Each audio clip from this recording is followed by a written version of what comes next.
अस्सलाम वालेकुम, खुशाबुलान में खुशामदीद।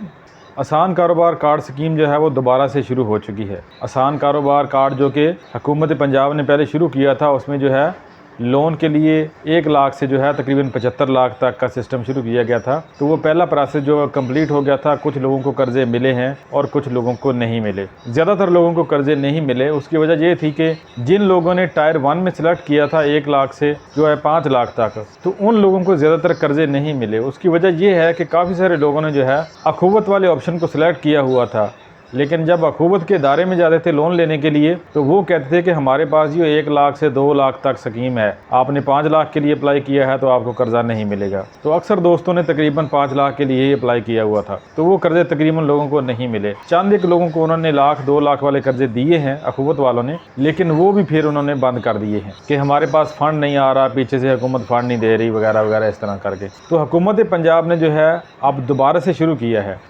आसान कारोबार फाइनेंस का जो है ऑप्शन ये उस पहली वाली स्कीम में भी था, लेकिन उसमें जो है इसमें कर्ज़ की मुद्दत जो है वो कम थी और कर्ज़े की जो मिकदार है वो भी कम थी, और इसके अलावा शराइत व ज़वाबित बहुत ज़्यादा थी, बहुत सख्त थी, जिसकी वजह से अक्सर लोग अप्लाई ही नहीं कर पाते थे। अगर करते भी थे तो उनकी दरख्वास्त रिजेक्ट हो जाती थी। तो हुकूमत पंजाब ने दोबारा से आसान कारोबार फाइनेंस का जो है सिस्टम शुरू किया है पंजाब बैंक के थ्रू। तो ये स्कीम अब हुकूमत ने शुरू कर दी है। इसके भी 2 हिस्से बनाए गए हैं, 2 टायर बनाए गए हैं। तकरीबन टायर 1 और टायर 2 है। जो पहला हिस्सा है उसमें जो है उसमें तकरीबन जो है वो 10 लाख से लेकर 50 लाख तक है।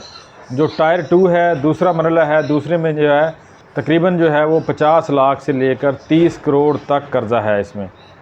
तो इसमें आज हम आपको बताएंगे कि टायर 1 में आप कैसे जो है वो कर सकते हैं।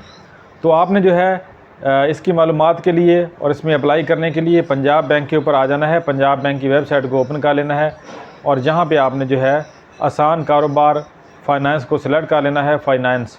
तो यहाँ पर जो है इसकी सारी तफसीलात आपको मिलेंगी। टायर 1 में जो है तकरीबन जो है 10 लाख से लेकर 50 लाख तक का कर्ज़ा आपको मिलेगा। टायर 2 में जो है 50 लाख से लेकर 30 करोड़ तक है। जो यहाँ पर पर्सनल गारंटी की बात है, तो यहाँ पर टायर 1 में जो है ये चीज़ आसान कर दी गई है। बिल्कुल टायर 1 में जो है आपको सिर्फ पर्सनल गारंटी की ज़रूरत होगी, इसके अलावा आपने कोई गारंटी वगैरह नहीं देनी, जबकि टायर 2 में जो है गारंटी वगैरह ज़्यादा देनी पड़ेगी। और इसमें जो है हुकूमत की जानिब से ये भी कहना है कि फ़िलहाल इसमें जो है 0% मार्कअप रखा गया है, यानी कि सूद के बगैर ये कर्ज़ा आपको मिलेगा।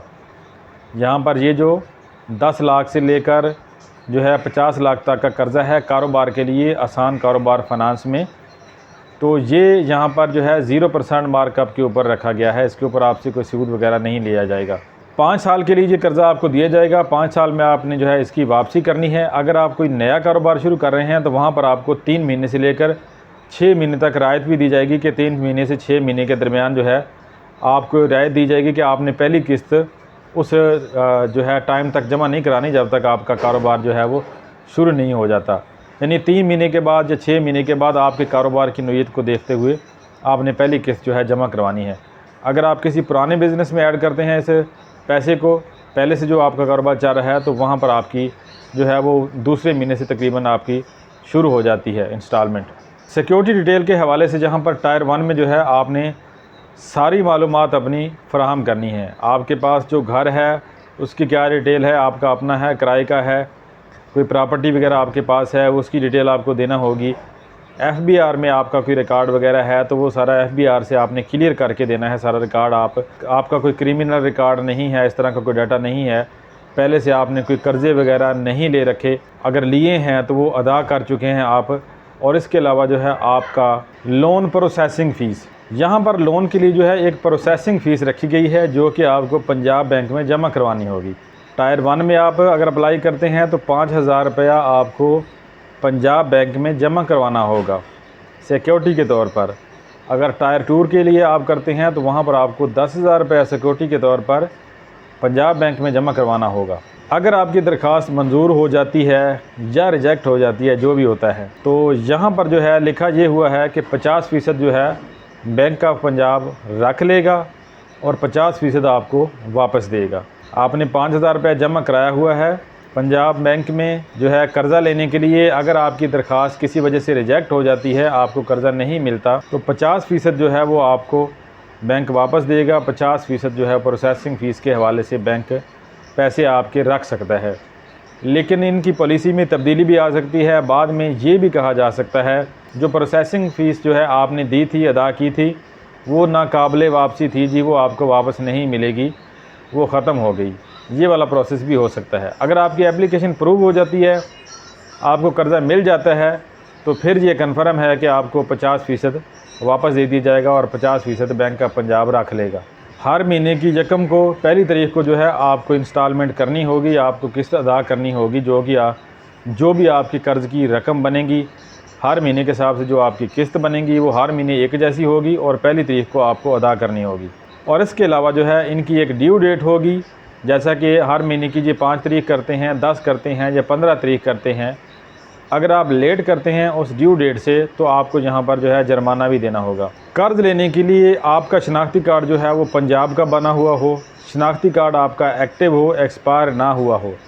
FBR में आप रजिस्टर्ड हों, यानी आप फाइलर हों, टैक्स दहिंदा हों। आपका फाइलर होना भी ज़रूरी है। अगर फाइलर नहीं है तो पहले आपने दरख्वास्त दे के फाइलर बन जाना है, फिर आप दरख्वास्त दे सकते हैं, वरना आपको कर्ज़ नहीं मिलेगा। और कर्ज़ के हवाले से आपने दरख्वास्त देनी है तो आपकी उम्र जो है वो 25 साल से लेकर 55 साल के दरमियान में होनी चाहिए। अब यहाँ पर एक मज़ीद शर्त यहाँ पर इन्होंने बताई है कर्ज़ के हवाले से आपके, कि यहाँ पर जो है टायर 1 में आपको 40% तक जो है वो बचत दिखानी है और टायर 2 में आपको 50% तक बचत दिखानी है। आसान अल्फाज में आपको समझा देता हूँ कि अगर आपकी इनकम 1 लाख रुपया मंथली है तो आपने वहाँ पर बताना ये है कि मेरा 60,000 रुपया मंथली ख़र्चा है और 40,000 रुपया मेरी बचत है। यानी मैं सारे ख़र्चे अपने घर के पूरे करके 40,000 रुपया बचा लेता हूँ। अगर टायर 2 में दरख्वास्त दे रहे हैं आप, तो वहाँ पर आपने 50% बचत शो करनी है। यानी 1 लाख रुपया आपकी मंथली इनकम है तो आपने 50,000 ख़र्चा और 50,000 रुपया बचत शो करनी है वहाँ पर। अब आपने खुद से आइडिया लगा लेना है, आपकी सैलरी तनख्वाह जितनी भी है, या आप कोई बिज़नेस कर रहे हैं तो वहाँ से आपकी इनकम कितनी आती है, उसका आपने 40% बचत शो करनी है। 1 लाख है तो 40,000, 2 लाख है तो 80,000 बचत शो करनी है, 3 लाख है तो 1,20,000, 4 लाख है तो 1,60,000 रुपये तकरीबन आपने बचत शो करनी है। अब आपने वहाँ पर ये नहीं कहना कि मेरी 50,000 रुपये इनकम है और मैं 10,000 रुपये की बचत करता हूँ, तो ये वाला कर्ज़ा आपको नहीं मिलेगा। ये कारोबारी कर्ज़ा है। कारोबारी लिहाज से वो सोचेंगे, कारोबारी लिहाज से देखेंगे आपकी इनकम कितनी है, बचत कितनी है, आप ये कर्ज़े का जो है वापसी वो कैसे कर सकेंगे। अप्लाई करने के लिए लिंक आपको जहीं पर मिल जाएगा, पंजाब बैंक की वेबसाइट के ऊपर ही आपको जहाँ पर सारी मालूमात भी मिलेंगी इस एप्लीकेशन के हवाले से, इस कर्ज़े के हवाले से। और नीचे आपको जहाँ पर एक लिंक भी शो होगा akf.punjab.gov.pk, यहाँ पर आपने क्लिक करना है। क्लिक करेंगे तो ये एप्लीकेशन आपको सामने जो है ओपन हो जाएगी। ये वेबसाइट, ये देखें यहाँ पर ये दोबारा से शो हो रहा है, आसान अप्लाई फॉर आसान कारोबार फाइनेंस। पहले ये वाली स्कीम बंद कर दी गई थी। वेबसाइट के ऊपर आप आते थे तो वहाँ पर बताया जा रहा था कि ये स्कीम बंद कर दी गई है, आपको यहाँ से कर्ज़ा नहीं मिलेगा। लेकिन अब दोबारा से ये स्कीम शुरू हो चुकी है और आप यहाँ पर जो है दरख्वास्त दे सकते हैं और तकरीबन 10 लाख से लेकर 30 करोड़ तक का कर्ज़ा हासिल कर सकते हैं। तो आज की वीडियो में इतना ही। उम्मीद है वीडियो आपको पसंद आएगी। वीडियो पसंद आए तो इसको लाइक और शेयर ज़रूर कीजिएगा। वीडियो देखने का शुक्रिया। अल्लाह हाफ़िज़।